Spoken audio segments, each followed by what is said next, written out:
You said earlier that you get a lot of requests to fly to the United States to, interestingly, not tell them about ASEAN, but tell them about China. And correct me if I'm wrong, but at some point, I remember you saying somewhere that you find yourself inadvertently becoming a spokesperson or a specialist analyzing China to the West. What are the key points you are most keen to make to people in the West or in the United States today? And what are the biggest blind spots that they have about China, you think? I once told a retired American National Security Advisor, I said, the Chinese understand you more than you understand them. Oh, definitely. Definitely, yeah. You see, definitely. Absolutely. He was so shocked. Uh-huh. That night at a cocktail, he told a friend of mine, Yeah. you see, you know what George Shou told me? That the Chinese understand us more than we understand them. Now, he did not contradict me, Yeah. but he was taken aback. You know, in 兵法 it says 知己知彼. If you don't understand China, you're at a disadvantage. Worse, you may do things which will hurt everybody. What is the greatest fear? The greatest fear in the West is that when China becomes big and strong, or bigger and stronger, you will behave like a Western power. That is the assumption, yes. You will also become imperialistic. That is the assumption, yes. You want to capture population, you want to capture territory. The Chinese mentality is always defensive because it's a big universe, all following more or less Confucius principles. So if you go to a room, people know how to behave. You say, okay, let's pose for a photograph. Everybody knows where to stand. If you're a junior, you don't stand in the middle. And if you're a senior, you stand somewhere in the middle, right? Until someone says, stand here. Right? So this is instinctual for all the chopsticks people. But for the non-chopsticks people, it is not obvious. So you have to deal with non-chopsticks people. It's a bit 麻烦, you know. You have to tell them. And you don't want to tell them because they are rude to have to tell them. Yeah. So Chinese people prefer to govern Chinese people. And that's why China is 92% Han. This is not an accident. This is not the result of one or two policies. It is deep in the culture. It's a highly consensus-driven society. And, you know, I remember what Zhuge Liang did to Meng Huo in the 三国演义. Why don't you kill him? If you kill him, somebody else will take his place. Yeah. Why don't you 占领? Then my problem is bigger. That's expensive. Yeah, so just make the same point again and again until you have good relations. Yeah. That is the best. So that is the wisdom of Chinese statecraft. And it's always protecting itself. The Great Wall, you control the media, you control the capital markets, you have the biological wall, you have controls on Hollywood movies, on education, on books, on everything. Why? It's defensive. Yeah. This, the Western countries don't understand. If they understand this, And this is why this is the longest continuous civilization in modern history. partly, but if they understand this, then they'll fear China less. What they're afraid is China now has a navy, aircraft carrier, is going to invade me. The Europeans said China is a threat. How is China a threat to Europe? Would China invade Europe? Would China send aircraft carriers to the Baltics, to the Mediterranean Sea, to the North Sea? I can't imagine China ever doing such a thing. In fact, China says, you America, you do it. Well, good luck to you. And then they say, actually, it's stupid. But anyway, good luck to you. Yes. So in the Middle East, the US is always taking sides, you know, for Israel, for this, for that. China's position is, you know, I have enough problems in my own family, you know. Good luck to you. You know? How can I interfere in your family when I can't solve all my own family's problems? This is a very uniquely inward-looking civilization. Or maybe all the old civilization. I think it's learned from its mistakes in the past. Yeah. Yeah. That every time you go beyond the limits, it leads to grief. So better to be restrained. How do you define, you said the world is entering multipolarity. How do you define a multipolar world? Well, we're used to American dominance. I mean, after the Second World War, they were 40% of global GDP. Then you had a Cold War with the Soviet Union, but there's very little interaction. Then after the Berlin Wall fell and the Soviet Union was dissolved, America, in their own estimation, became the new Rome. There was no enemy. It was the end of civilization. Then they saw China, which they were helping, growing bigger and bigger. And then China setting a bad example to other countries that the Western road is not the only road that they can take. And in fact, more and more in the developing world, they've come to the conclusion that the Western road is a dead end for them. Yes. So they better find their own road. They can't take the Chinese road. It's not possible. No way, yes. But they can find their own way to the future. So China's success is a criticism of a prevalent Western view that my values are universal and that the only way to the future is my way. So that is no longer the view in the third world, in the global south. So you're saying that one, what multipolarity means is that a paradigm shift in the mindset, in how people think and view the world, and the values that we hold. But it also means greater instability. You know, Luther Singh Santi. The moment you have three, you can't predict. In a multipolar world, it's very hard to predict. It's very unstable. They're moving all the time. So for a small country like Singapore, suddenly we have more room. It's also more dangerous. When there's only one sun, then our orbit is predetermined. It's very easy. If there are two suns, we have more freedom. If there are three suns, then it's a headache, right? This is the world we're entering.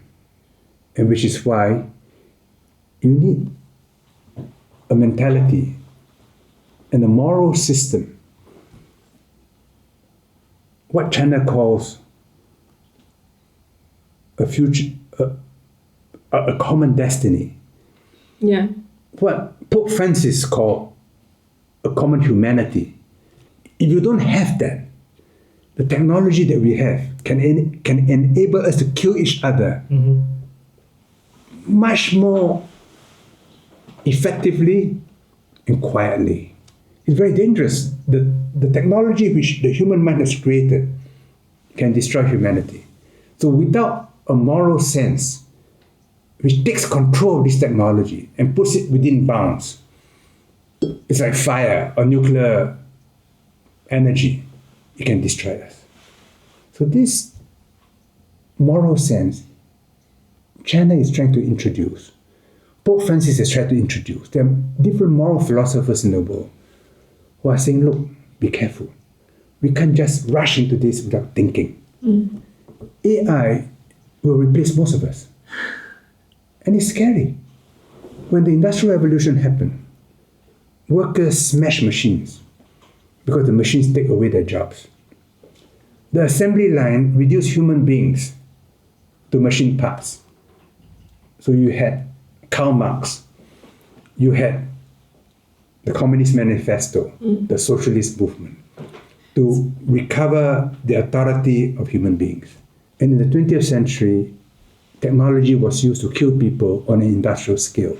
So if we're not careful, in this century, there will be terrible things happening because of technological development. So this moral sense is very important.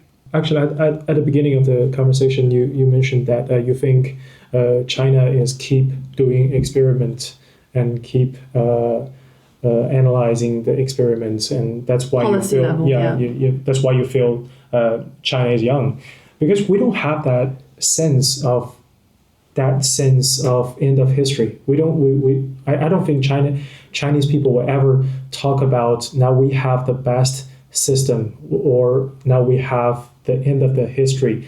But this happens in the United States even before the end of the Cold War, right? I think Professor Fukuyama wrote that book before the end of the Cold War. I think it's quite important for the world stop competing on who has a better political system, because political system is only a way you choose how to rule yourself or how to deal with all the games happens within your border. I think maybe the end of history or maybe the next stage of the human civilization's chapter should be competing on who has a better idea to deal with our mutual problems, such as climate change, such as how AI will serve the human civilization instead of replacing our civilization.